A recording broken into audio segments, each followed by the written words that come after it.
Welcome to Robert Hunt Financial Market Update, where the city can preview. You should learn about Robert Hunt Financial. Bye. Thank you, Bobby Hunt, for the great intro. It is the Robert Hunt Financial Market Update with your host, Robert Hunt, where we look at the week's financial news. That can be a bit confusing, misleading, and take us off course, and we hope to make it actionable, understandable, and clear. Another great week for you, the listener. Some excellent data that I think will contribute mightily to helping your confidence in your investing. We are going to look at the exact age when you make your best financial decisions. This will surely create a ruckus amongst my listeners who are a variety of ages, but it's the Wall Street Journal, so don't shoot the messenger.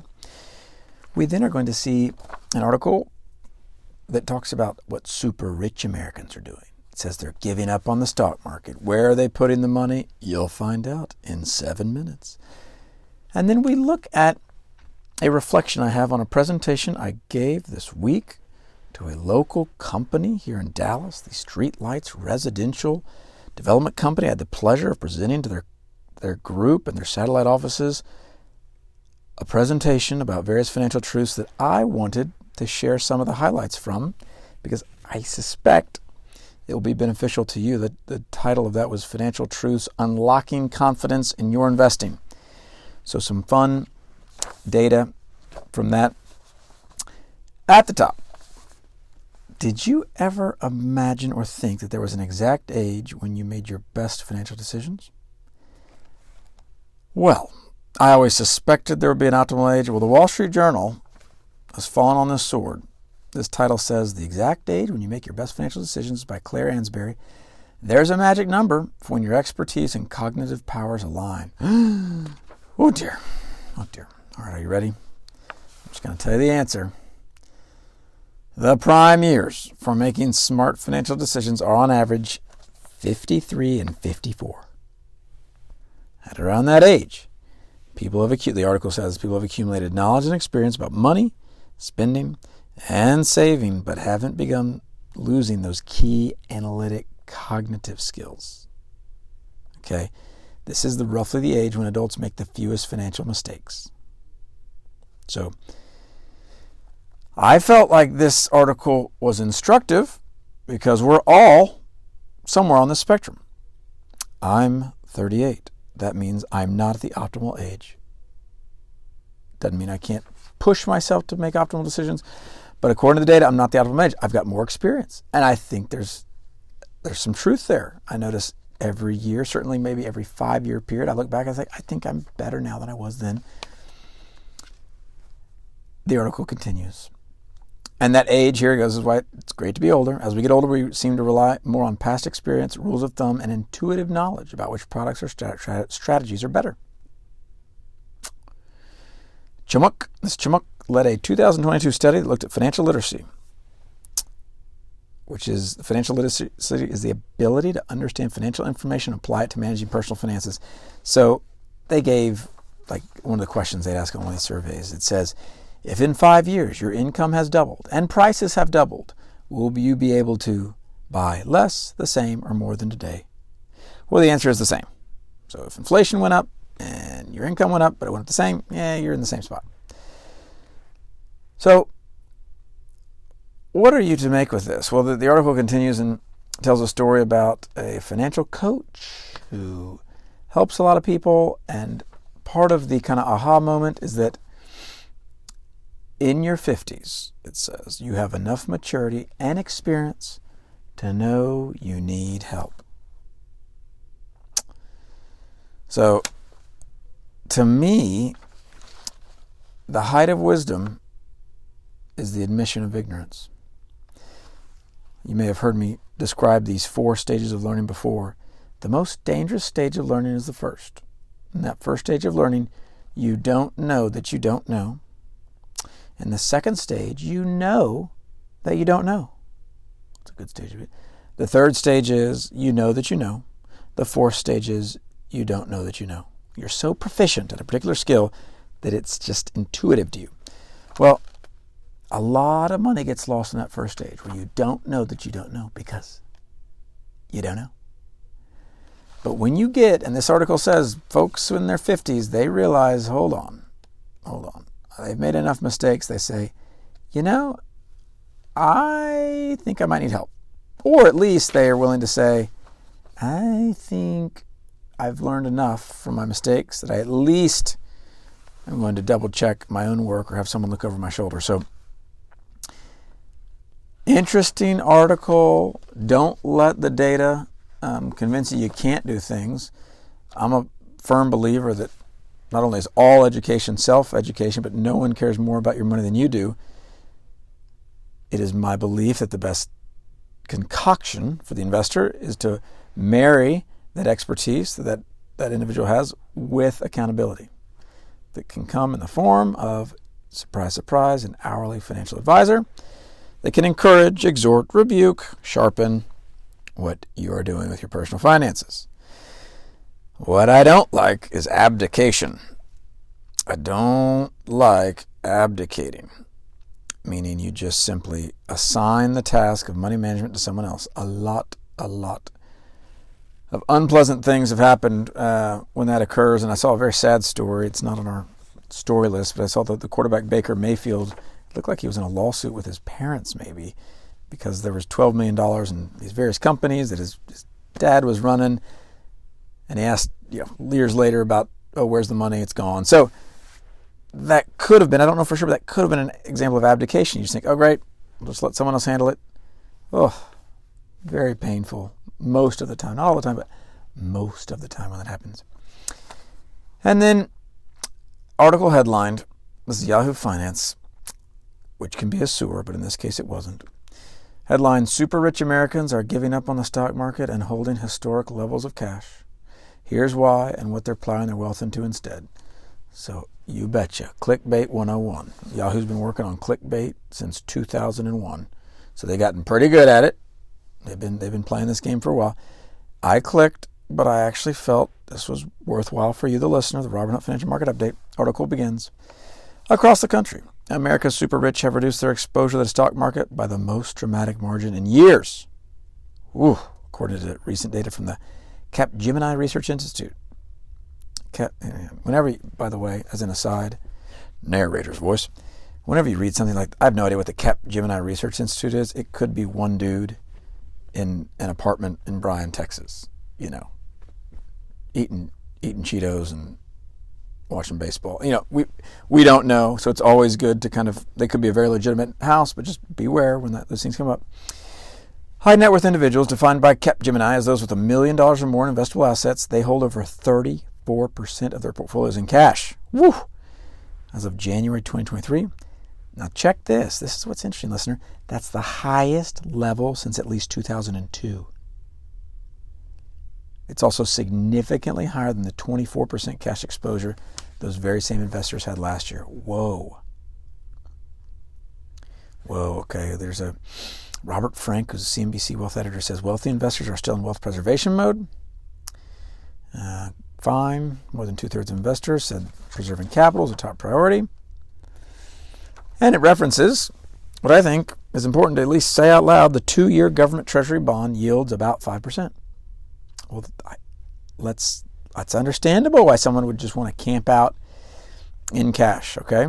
Now, this is we're going to have to put on our hats a little bit here, but the article explains that the S&P 500 has an earnings yield of 4%. Now, if you want to Google earnings yield, you can, but it's the inverse of that price to earnings ratio. So a lot of times people will say, hey, is the stock market cheap or expensive? It's not this easy. Don't let someone tell you it is.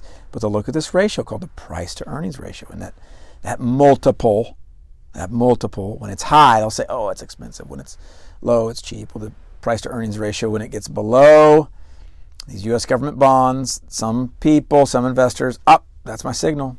That's not a good deal. I don't want to own stocks. I want to own bonds. And there's a grain of truth there. So, but you may have seen this coming. I do think this is a dangerous game that investors are playing, particularly as they define these super rich Americans, right? What's really hard is actually sticking with a strategy. So these investors are in cash right now because in their estimation, cash is optimal versus stocks or long-term bonds. Now, what's going to be hard is when do you flip the switch? Because the stock market's anticipatory in nature, so this is tough to get our minds around, but we must do it. The stock market's absorbing all this information all the time. Always thinking. Stock market's always thinking. It's everyone's mind voting with dollars, so it's pretty efficient, pretty good. It's anticipating that these rates won't stay high forever. It could be right, could be wrong. As index fund investors, we are along for the ride. It's going to be tough for people that rotate into cash to pull the trigger, right? Because think about if it was only so easy. If it was this easy, I'll just go to cash when yields are high, and when yields get low, I'll go to the stock market. Hold on. That stock market's a moving target. It is probable that when those rates go back down, you're actually going to be paying up for that stock market investment. You're going to be paying up. So I like people to think in 50-year chunks. So in 50-year chunks, you probably aren't going to want to play this game of rotate to cash now, rotate to stocks later. You're probably going to want a portfolio with permanence.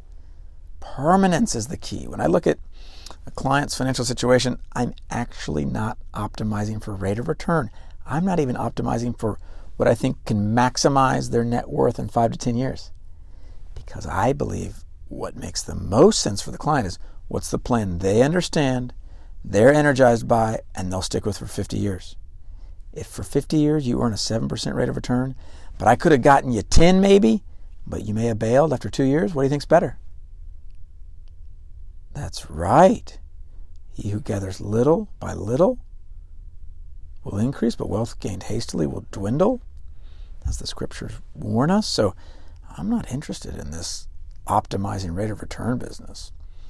I'm interested in what can the client stick with for a very, very long time. So I understand the allure of cash. My suggestion is not to take the bait and try to rotate out of stocks and rotate into cash.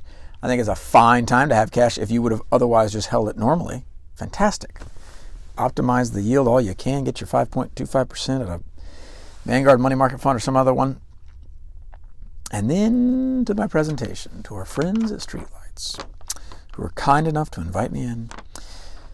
Some data points that I found interesting as I presented to them. Did you know? I found this to be amazing. I looked at one of the cheaper S&P 500 funds and one of the most expensive S&P 500 funds. So the cheap one, no surprise, the Vanguard 500 fund, it costs something called an expense ratio that determines the price of a financial product. That S&P 500 fund costs 0.03%. Now, if you don't shop for financial products a lot, that means nothing, but I can tell you, that's cheap. And recall, listener, that financial products are to be shopped for the way we shop for gasoline. The lowest price wins. One index fund is basically the same as another index fund. Now, we want price leadership. We want people who've had low prices for a while. We don't want to go for some low today, high tomorrow guy, but 0.03% is pretty low. Guess how much the most expensive S&P 500 fund was? That, mind you, is the exact same fund. Can you imagine how much it cost? It's about 2.36%, which is about 78 times the price. Same product. And this fund had $200 million in assets under management. $200 million of people's money was at 78 times the price, 2.36%. Now, listener, we must ask ourselves, this side of the Garden of Eden, how is this possible? Do you think these investors sought this product out, and amongst the litany of choices, they chose this product? Or do you think they were pushed this product by a quote-unquote financial advisor? You would be correct if you assumed that these products were pushed. There is no way someone's going to walk into a gas station and pay $234 a gallon, but that's exactly the equivalent of what people are doing buying this S&P 500 index fund.